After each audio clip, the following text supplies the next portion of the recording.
السلام علیکم ورحمۃ اللہ وبرکاتہ۔ صحیح مسلم کتاب التوبہ کا بیان، باب ذکر کے دوام اور امور آخرت میں غور و فکر کی فضیلت، بعض اوقات اس کو چھوڑنے اور دنیا کے ساتھ مشغول ہونے کا بیان۔ سیدنا حنظلہ اسیدی رضی اللہ عنہ سے روایت ہے، وہ محرروں میں سے تھے رسول اللہ صلی اللہ علیہ وسلم کے۔ انہوں نے کہا، سیدنا ابو بکر رضی اللہ عنہ مجھ سے ملے اور پوچھا، کیسا ہے تو اے حنظلہ؟ میں نے کہا، حنظلہ تو منافق ہو گیا، یعنی بے ایمان۔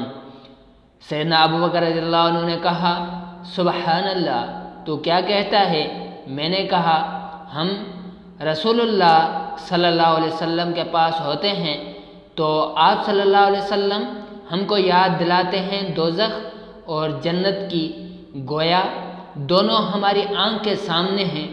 پھر جب آپ صلی اللہ علیہ وسلم کے پاس سے نکل جاتے ہیں تو بیویوں، اولاد اور کاروبار میں مصروف ہو جاتے ہیں تو بہت بھول جاتے ہیں۔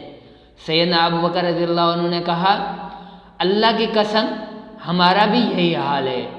پھر میں اور ابو بکر رضی اللہ عنہ دونوں چلے، یہاں تک کہ رسول اللہ صلی اللہ علیہ وسلم کے پاس پہنچے۔ میں نے عرض کیا، یا رسول اللہ، حنظلہ منافق ہو گیا۔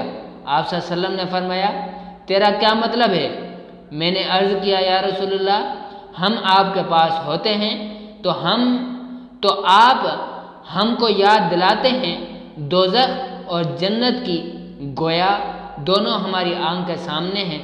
پھر جب ہم آپ کے پاس سے چلے جاتے ہیں تو بیویوں، بچوں اور کاموں میں مشغول ہو جاتے ہیں اور بہت بھول جاتے ہیں۔ آپ صلی اللہ علیہ وسلم نے فرمایا، قسم اس کی جس کے ہاتھ میں میری جان ہے، اگر تم سدا بنے رہو اسی حال پر جس طرح میرے پاس رہتے ہو اور یاد الہی میں رہو، البتہ فرشتے تم سے مصافحہ کریں تمہارے بستروں پر، تمہاری راہوں میں، لیکن اے حنظلہ، ایک ساتھ دنیا کا کاروبار، ایک ساتھ یاد پروردگار، 3 بار یہ فرمایا۔ دوسری حدیث امام مسلم رحمہ اللہ لائے ہیں، سیدنا حنظلہ رضی اللہ عنہ سے روایت ہے کہ ہم رسول اللہ صلی اللہ علیہ وسلم کے پاس تھے، آپ صلی اللہ علیہ وسلم نے نصیحت کی، دوزخ کا ذکر کیا، پھر میں گھر میں آیا، بچوں سے ہنسا، بیوی سے کھیلا، پھر میں نکلا تو ابو بکر رضی اللہ عنہ ملے، میں نے ان سے بیان کیا، انہوں نے کہا، میں نے بھی ایسا ہی کہا۔ پھر ہم دونوں رسول اللہ صلی اللہ علیہ وسلم سے ملے، میں نے عرض کیا، یا رسول اللہ، حنظلہ تو منافق ہو گیا۔ آپ صلی اللہ علیہ وسلم نے فرمایا، کیا کہتا ہے؟ میں نے سارا حال بیان کیا۔ ابو بکر رضی اللہ عنہ نے کہا، میں نے بھی حنظلہ کی طرح کیا۔ آپ صلی اللہ علیہ وسلم نے فرمایا، اے حنظلہ، ایک ساعت یاد کی ہے اور ایک ساتھ غفلت کی ہے۔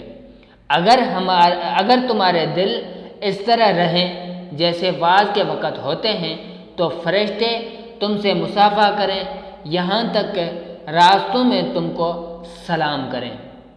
ان احادیث سے ہمیں معلوم ہوتا ہے کہ دنیا کے کام بھی کرنے ہیں، اللہ کی یاد بھی کرنی ہے، ہمیں جنت کو بھی یاد کرنا ہے، دوزخ کو بھی یاد کرنا ہے، ان سے عبرت بھی ہمیں حاصل کرنی ہے۔ جس طرح ہمیں بیان بھی سننے ہیں، علماء کی محفل بھی جوائن کرنی ہے، اسی طرح ہمیں خود کو احادیث کا مطالعہ بھی کرنا ہے، دوزخ اور جنت کا بھی مطالعہ کرنا ہے، ان کو بھی دیکھنا ہے، اپنے کام کاج بھی کرتے رہنا ہے، کیونکہ اللہ کے رسول کا فرمان ہے، حنظلہ کو فرمایا اللہ کے رسول نے کہ ایک ساتھ دنیا کا کاروبار، ایک ساتھ یاد پروردگار ہے۔ 3 مرتبہ اللہ کے رسول نے یہ حنظلہ رضی اللہ عنہ کو حکم دیا ہے کہ اے حنظلہ، ایک ساتھ دنیا کا کاروبار، ایک ساتھ یاد پروردگار ہے۔ تو یاد رہے کہ کام کاج کے دوران گھر میں ہم کوشش کریں اور ہر وقت کوشش یہ ہونی چاہیے کہ اللہ دوزخ جنت ہمارے سامنے ہونی چاہیے اور ہمیں یاد کرنی چاہیے ان کو، تاکہ ہم دوزخ سے بچ سکیں۔